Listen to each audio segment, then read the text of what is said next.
Hi everyone, this is Gray of Nintendo Planet and welcome back to my channel. In today's video, we're going to be talking about Bowser's Kaboom Squad. So please, if I was you, I would sit down, try to enjoy this video, and hopefully you guys really like this video and can try out this game mode because it's criminally underrated. Let's talk about it. What is Bowser's Kaboom Squad? It's a strategic game mode. It's part of the Mario Party game. It's not the main mode. Everybody knows the main mode is Mario Party. After all, the game is called Mario Party, and that's always going to be the main mode. This is just an additional mode that is part of the game, kind of like Minigame Bay and any other mode that is part of the game. So it's a new mode. It's exclusive to Jamboree. Now let's talk about how do you play it. Let's talk about it.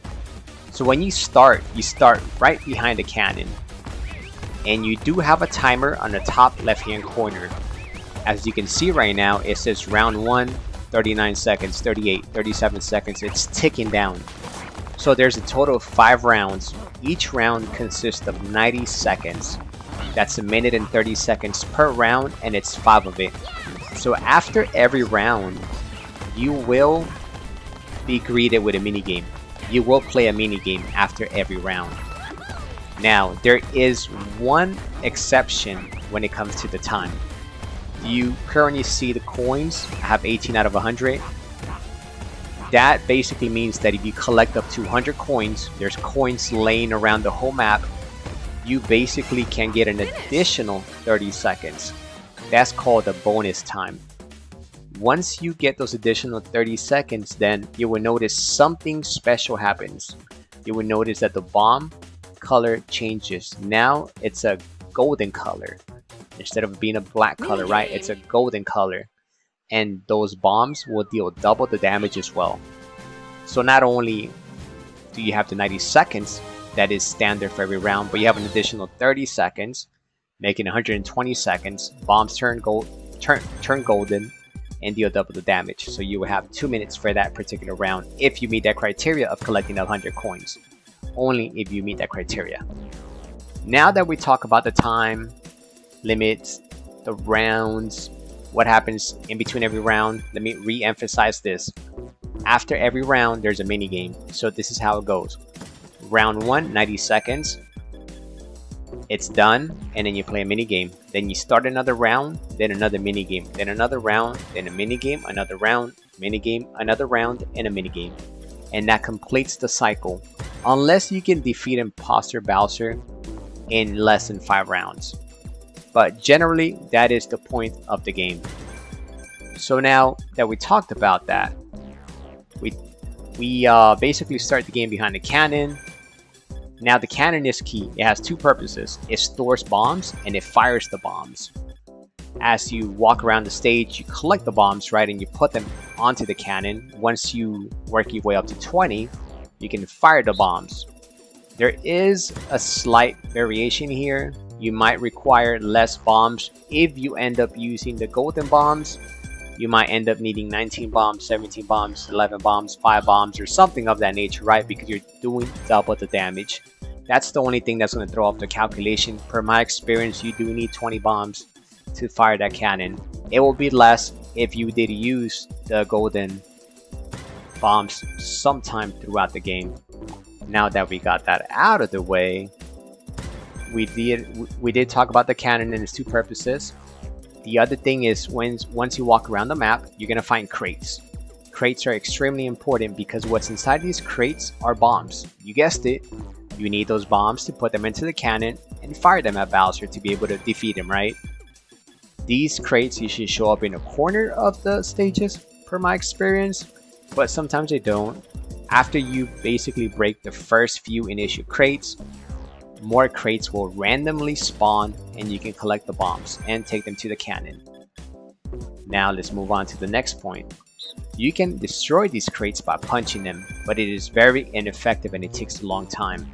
What you do is basically you call over your teammates and they help you break it. The more people that hit it, the faster it's break, right? It's gonna break, right? Rocket science, I know, right? But there is another way you can do it. You can hit it with a hammer. A hammer is way stronger and you will crack the box way faster. The only problem is that you do not have a hammer when you start out the game, which is round 1. You do have an opportunity to get a hammer for round 2, round 3, round 4, or even round 5, but not for round 1. Round 1, you will just basically have your fist.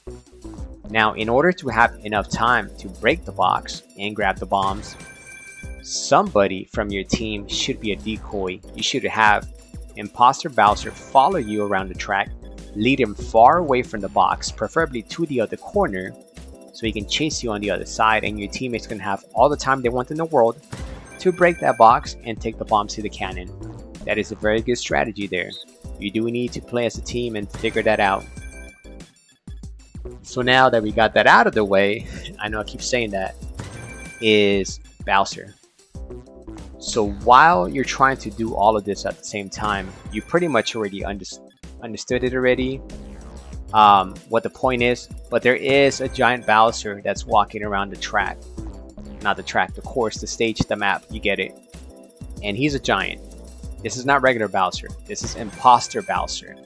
Now this Bowser, you have to be careful. Don't let him, hit you, touch you with his fire, because the moment he does, you would basically have your character inside a bubble floating, meaning you need to be rescued, and you're wasting precious seconds, precious times to complete your objective. So don't get stuck in a bubble. Your CPU players can get stuck in a bubble too. If they are in a bubble, go rescue them. The more players you have, the faster you can complete this game. So with that being said, once you complete the 90 seconds of the first round, you'll be greeted to a mini game. Now this is very, very important, guys. In the mini game, please try your best. You need to be able to get a good ranking. A good ranking would be S tier, which would be the best. A tier, second best. B tier, be the second best. And C tier, I think it's the worst. I don't think you can get anything worse than a C tier, but I haven't tried it myself. What happens if you get a C tier? You don't get any items. So yes, you do get items for completing these mini games. And these mini games, and these items can be used to your advantage. But if you get a C grade, you can't use any, or you don't get any. So try to get a B or an A or an S or an S.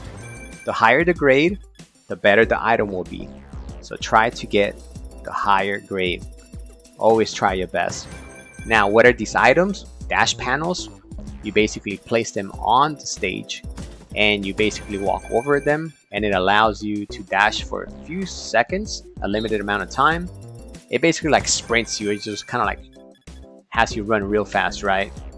And then there's a hammer, which I talked about, allows you to break a crate faster. There's also an iron hammer, which is maxes out, the strength, and you can hit the crate even harder and break it with less blows.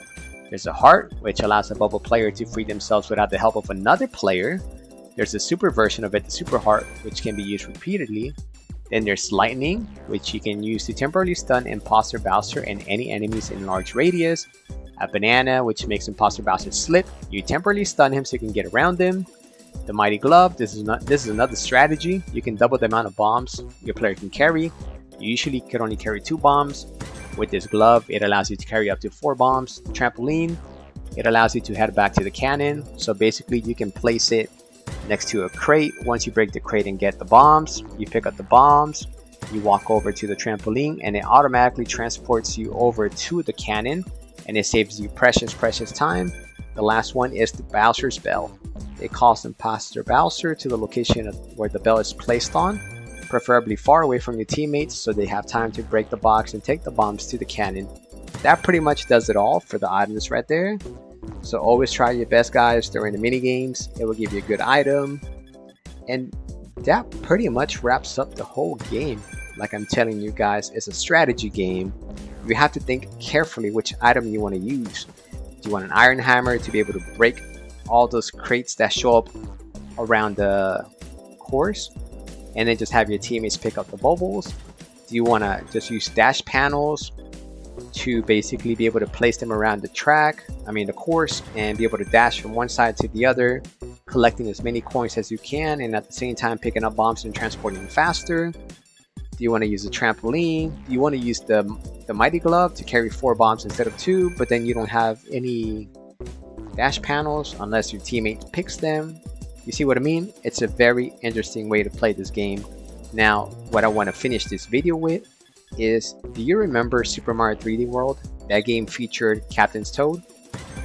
So that ended up becoming its own game. Basically what I'm saying, and you've heard this here first, this is not anything official, this is just my intuition and what I think can happen and may happen, is this mode might become its own game. Bowser might get his own spin-off game, kind of like Captain Toad, right? And it started on 3D World. We might get Bowser's Kaboom Squad, a full featured game, but instead of having 3 courses, you might have like 8 to 10 courses, or maybe more, right? 10 to 16 courses, 12 to 16 courses, and maybe more items, more variation of items, more characters, maybe slightly bigger stage. You know, that would be so awesome. That would be amazing. I would love that game.